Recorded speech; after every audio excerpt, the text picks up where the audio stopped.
राज्यों से खास जासूस बुलाए जाए, कोई भी सुराग मिले तो तुरंत रिपोर्ट हो।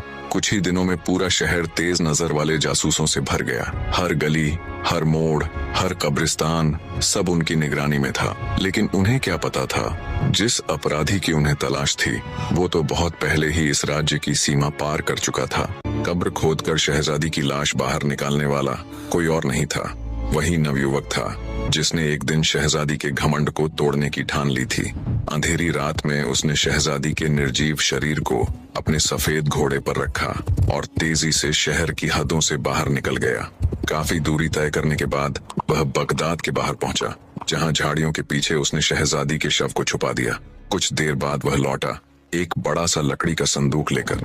बहुत ध्यान से, बिल्कुल सावधानी से उसने शहजादी को उस संदूक में लिटाया और फिर शहर के अंदर एक पुरानी सराय में कमरा किराए पर ले लिया।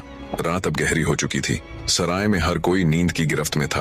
तभी उसने संदूक खोला, कमरे में अजीब सी खामोशी फैल गई। उसने कुछ रहस्यमयी मंत्र पढ़े और देखते ही देखते उसका शरीर कांपने लगा। पल भर में वह नवयुवक एक भयानक सांप में बदल चुका था।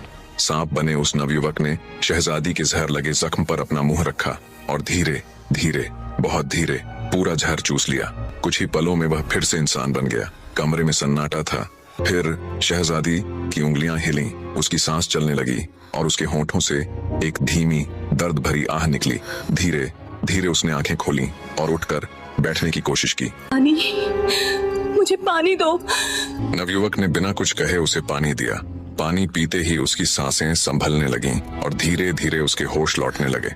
वो घबराई हुई आवाज में बोली, मैं कहाँ हूँ? तुम कौन हो? मुझे याद है कि एक सपना आया था कि एक जहरीले सांप ने मुझे काट लिया। ये सब सपना था या सच्चाई? कमरे में कुछ पल पूरी खामोशी रही। फिर नवयुवक ने शांत चेहरे से कहा, वो सपना नहीं था, काश सिर्फ सपना होता। इतना सुनते ही शहजादी की आंखों में डर उतर आया। वो कांपती आवाज में बोली, तुमने मुझे जिंदा क्यों किया? मुझे यहाँ क्यों लाए हो? तुम चाहते क्या हो? कमरा खामोश हो गया और उसी खामोशी में नवयुवक की आंखों में एक अजनबी रहस्यमयी चमक थी। शहजादी ने गुस्से और हैरानी से कांपती आवाज में कहा, इतने सारे सिपाहियों के रहते हुए तुम महल में घुसकर चोरी कैसे कर लेते थे? तुम आखिर हो कौन? एक ही सांस में उसने सवालों की बरसात कर दी। नवयुवक धीरे धीरे मुस्कुराया, फिर शांत आवाज में बोला, सुनो शहजादी, अगर तुम सच में जानना चाहती हो तो मेरा नाम बिन मुस्तफा है। मेरे अब्बा बहुत बड़े जादूगर थे। उसकी आवाज और गहरी हो गई। उन्होंने मुझे अपनी गुप्त विद्या से एक भयावह शक्ति दी, इंसान से सांप में